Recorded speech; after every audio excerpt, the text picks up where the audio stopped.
আসসালামু আলাইকুম।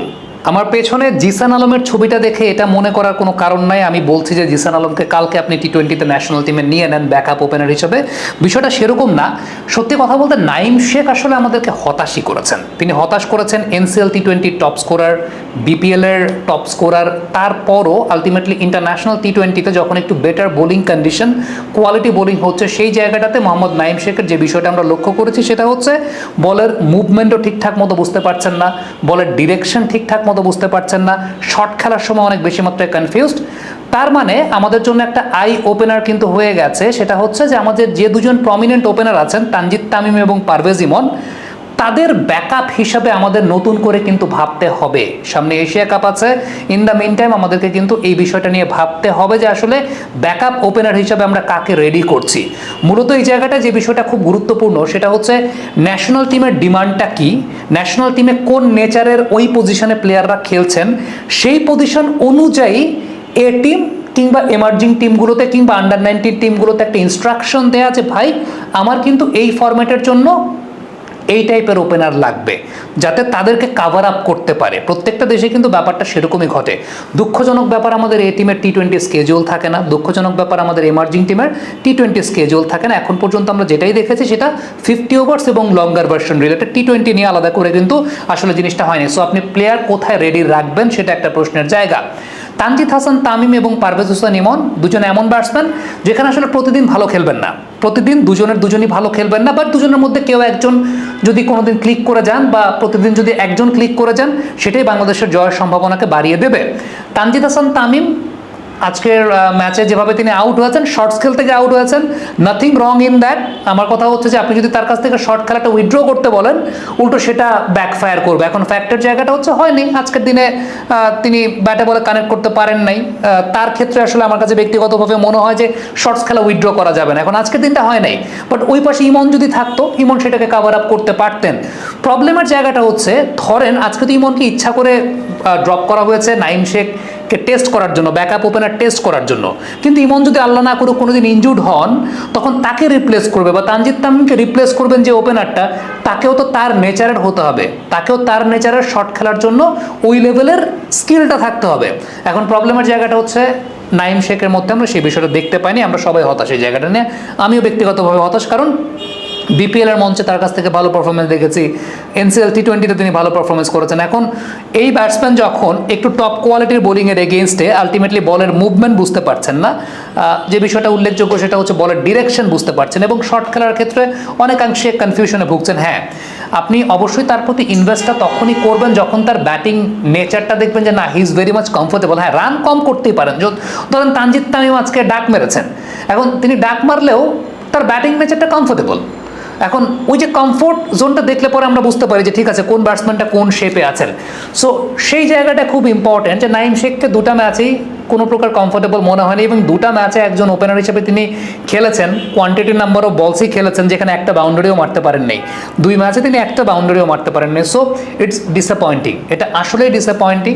ব্যক্তিগতভাবে আমিও ডিসঅ্যাপয়েন্টেড, আমি জানি যে যারা এই মুহূর্তে দেখছেন তারাও সবাই খুব disappointed, but it's the reality. বা রিয়েলিটি চেকটা আমরা দেখলাম যে আসলে ইন্টারন্যাশনাল স্ট্যান্ডার্ডের বোলিং খেলার জন্য নাইম শেখ কতটুকু তিনি শেপে আছেন। এখন না খেললে পরে তো আসলে সেটা আমরা বুঝবো না। আমরা তো ডেফিনেটলি ডোমেস্টিক ক্রিকেটে তার প্রোগ্রেসের জায়গাগুলো নিয়ে, একটা সময় ডোমেস্টিক ক্রিকেটেও রান পাচ্ছিলেন না, সেই জায়গাটা এখন ডোমেস্টিক ক্রিকেটে রান পাচ্ছেন, কিন্তু সেটার অ্যাপ্লিকেশনটি ইন্টারন্যাশনাল স্টেজে আসলে কতটুকু তিনি করতে পারছেন সেটা একটা দেখার, একটা রিয়েলিটি চেক এই ফরম্যাটে দেখা দরকার ছিল।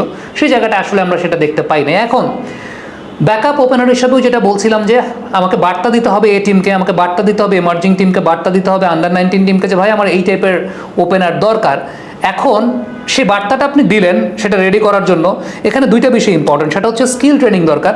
এইচপির ট্রেনিং কতটুক হচ্ছে, কি হচ্ছে, কতটুক হয়, এ টিমের ট্রেনিং প্রোগ্রাম রেগুলার বেসিসে হয় কিনা সেটাও একটা প্রশ্নের জায়গা। এবং সিরিজের কথা যদি বলি, সিরিজে টি-20টা অনেক বেশি মাত্রায় উপেক্ষিত থাকে, এ টিম বা এমার্জিং টিমের টি-20 সিরিজ থাকে না।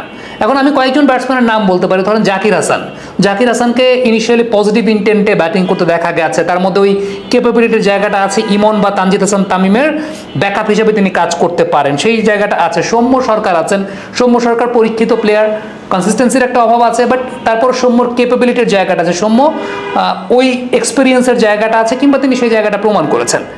Jisan Alam, still too early to say, but early days to comment.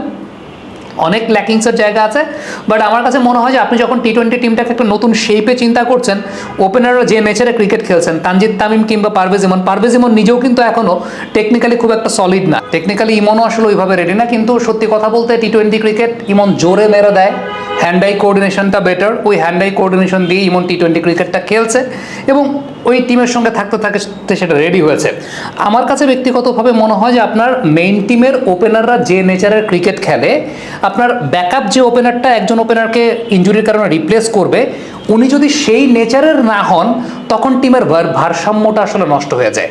So ultimately সেই জায়গাটায় জিসান আলম একটা চয়েসের জায়গা হতেও পারে। আমি বলছি না যে জিসান আলমকে নেওয়া উচিত বা এখনই নিয়ে নেন, বাট আপনি বিবেচনায় রাখতে পারেন, কারণ জিসান ইমন নেচারের ক্রিকেটটাই খেলে, জিসান তানজিদ নেচারের ক্রিকেটটাই খেলবে। আপনি একটা খুব উল্লেখযোগ্য ব্যাপার দেখবেন, তানজিদ বলেন বা ইমন বলেন জোরে মারে, বিশেষ করে উইকেট যখন একটু স্টিকি, উইকেটে যখন বোলাররা স্লো বল করছেন, আপনি খুব সিম্পল একটা বিষয় খেয়াল করবেন, বোলাররা যখন স্লো বল করছেন, লিটন কুমার দাস যে টাইমিং নির্ভর ক্রিকেটটা খেলেন, ওইটা পুল করলে মিড উইকেট বা স্কোয়ার লেগে গিয়ে ধরা খান।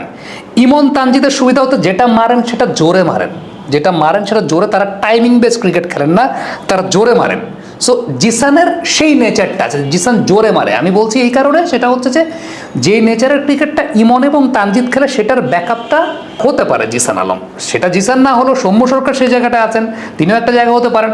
অনেকে হয়তো বা সাইফ হাসানের কথা বলবেন না, আই এম নট শিওর যে সাইফ ওই নেচারের ক্রিকেটার কিনা। আমি সাইফকে খুব ক্লোজলি, খুব কাছ থেকেই জানি, চিনি, দেখি, নিয়মিতভাবেই দেখি। সো এখন ন্যাশনাল টিমের যে ওপেনিং ভারসাম্যটা আছে, তারা যে নেচারের ক্রিকেট খেলে, সাইফ ওই নেচারের ক্রিকেট খেলে না। হ্যাঁ, সাইফ মিডল অর্ডারের স্টেবিলিটির জায়গাটা আপনি হয়তো বা চিন্তা করতে পারেন, তাওহিদ হৃদয়ের যে ব্যাটিং পজিশনটা, সেখানকার বিকল্প চিন্তা করতে পারেন। আবার সেখানকার বিকল্প হিসাবে আপনি নুরুল হাসান সোহানকেও চিন্তা করতে পারেন, সেখানকার বিকল্প হিসাবে আপনি মাহিদুল ইসলাম অঙ্কনকেও চিন্তা করতে পারেন। বাট আমার কাছে মনে হয় 4 নম্বরে সাইফ অ্যাজ আ বিকল্প মিডল অর্ডার ব্যাটসম্যান হিসেবে থাকবেন, কিন্তু ওপেনিংরা যে নেচারে ব্যাটিং করছেন এই মুহূর্তে, ওই নেচারে আপনি বাংলাদেশের সৌম্য সরকার এবং জিসান আলম ছাড়া আর জাকির ছাড়া আমি আর কাউকে আসলে ওই জায়গাটায় দেখি না। সো এটাই টিম ম্যানেজমেন্টকে এখন সিদ্ধান্তটা নিতে হবে যে ওপেনাররা যে নেচারের ক্রিকেট খেলছেন, তাদেরকে কাভার আপ করতে পারবেন, ব্যাকআপ দিতে পারবেন এমন প্লেয়ার যেটা ওই নেচারের এবং যার মধ্যে ওই পটেনশিয়ালটা, জোরে মারার পটেনশিয়ালিটিটা আছে। So it's up to the team management. আমার কাছে মনে হয় যে এখন বিকল্প চিন্তা করার সময় চলে এসেছে, কারণ আপনার ব্যাকআপটা তো স্ট্রং রাখতে হবে। কমেন্ট বক্সে আপনাদের মন্তব্য জানতে চাই।